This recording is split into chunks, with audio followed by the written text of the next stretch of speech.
ಮುಚ್ಚಲು ಕೋಟಿ ಕೋಟಿ ಹಣ ಖರ್ಚು ಮಾಡಲಾಗ್ತಾ ಇದೆ. ಹೀಗಾಗಿ ಜಿಬಿಎ ಅಧಿಕಾರಿಗಳು ಸೂಪರ್ ಕಲೆಕ್ಷನ್ ಆಫೀಸರ್ಸ್ ಕೂಡಲೇ ಉನ್ನತ ಮಟ್ಟದ ತನಿಖೆ ಮಾಡಬೇಕು. ಈ ವಿಚಾರದಲ್ಲಿ ಲೋಕಾಯುಕ್ತರು ತನಿಖೆ ನಡೆಸಲಿ ಅಂತ ಬೆಂಗಳೂರಲ್ಲಿ ಛಲವಾದಿ ನಾರಾಯಣಸ್ವಾಮಿ ಕಿಡಿಕಾರಿದ್ದಾರೆ. ಡಿಕೆ ಶಿವಕುಮಾರ್ ಸಿಎಂ ಆಗೋದಕ್ಕೆ ಹೊರಟಿದ್ದಾರೆ. ಆದರೆ ಅದಕ್ಕೂ ಮುನ್ನ ಜಿಬಿಎನಲ್ಲಿರೋ ಭ್ರಷ್ಟ ಅಧಿಕಾರಿಗಳನ್ನ ಅವರು ಖಾಲಿ ಮಾಡಿಸ್ಲಿ ಅಂತ ಬೆಂಗಳೂರಲ್ಲಿ ಛಲವಾದಿ ನಾರಾಯಣಸ್ವಾಮಿ ಕಿಡಿಕಾರಿದ್ದಾರೆ.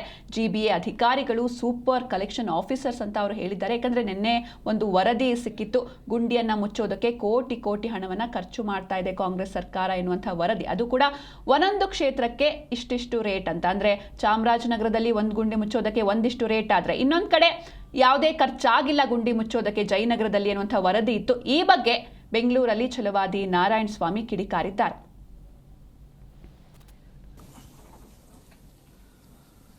ಅದರ ಸಚಿವರು ಮತ್ತು ಉಪಮುಖ್ಯಮಂತ್ರಿಗಳು ಆಗಿರ್ತಕ್ಕಂಥ ಡಿಕೆ ಶಿವಕುಮಾರ್ ಸದನಕ್ಕೂ ಕೂಡ ಮಾಹಿತಿ ಕೊಟ್ಟಿದ್ದಾರೆ. ಎಲ್ಲೆಲ್ಲಿ ಗುಂಡಿಗಳನ್ನು ಮುಚ್ಚಿದ್ದೀರಿ ಅದಕ್ಕೆ ಇದನ್ನು ಕೊಟ್ಟಿದ್ದಾರೆ. ನಿಮ್ಮ ಮುಂದೆ ನಿನ್ನೆ ಇವತ್ತು ಪತ್ರಿಕೆಗಳಲ್ಲೂ ಕೆಲವದರಲ್ಲೂ ಬಂದಿದೆ. ಇಲ್ಲಿ ಎಲ್ಲೆಲ್ಲಿ ಯಾವ ಯಾವ ಕ್ಷೇತ್ರದಲ್ಲಿ ಅಂತಂದಾಗ ಎಲ್ಲಕ್ಕೂ ವರದಿ ಕೊಟ್ಟಿದ್ದಾರೆ. ಯಶವಂತಪುರ ಒಂದು ಗುಂಡಿಯೂ ಇಲ್ಲ, ಅವರ ಪ್ರಕಾರ ಒಂದು ಗುಂಡಿ ಬಿದ್ದಿಲ್ಲ, ಯಾವ ಗುಂಡಿಯನ್ನು ಮುಚ್ಚಿಲ್ಲ, ಎಷ್ಟು ಹಣವನ್ನು ಕೊಟ್ಟಿಲ್ಲ.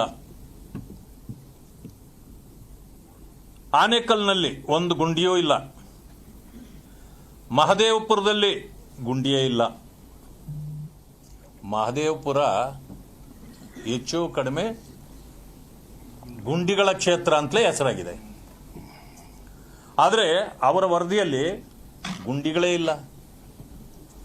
ಆನೇಕಲ್ಗೆ ಹೋದವ್ರಿಗೆ ಗೊತ್ತಾಗತ್ತೆ ಅಲ್ಲಿ ಎಷ್ಟು ಗುಂಡಿ ಇದೆ ಅಂತ, ಅಲ್ಲಿಲ್ಲ.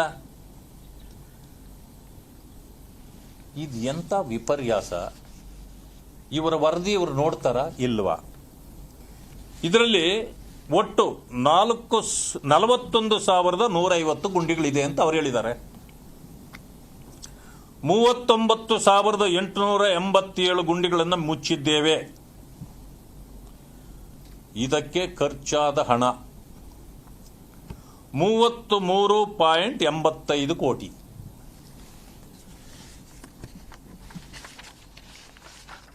ಅದಾದ ನಂತರ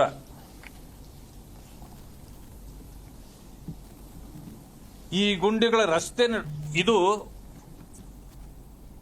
ಒಂದು ಗುಂಡಿಗೆ ಹೆಚ್ಚು ಕಡಿಮೆ, ನಾನು ಹೆಚ್ಚಿನ ಇದನ್ನು ಅಷ್ಟನ್ನೇ ಹೇಳ್ತೇನೆ. ಇಲ್ಲೆಲ್ಲ ಬರ್ತೀವರೆ, ಇದರಲ್ಲಿ ಬರ್ತೀವಿ. ಇಲ್ಲ, ಚಾಮರಾಜಪೇಟೆ 150 ಗುಂಡಿ,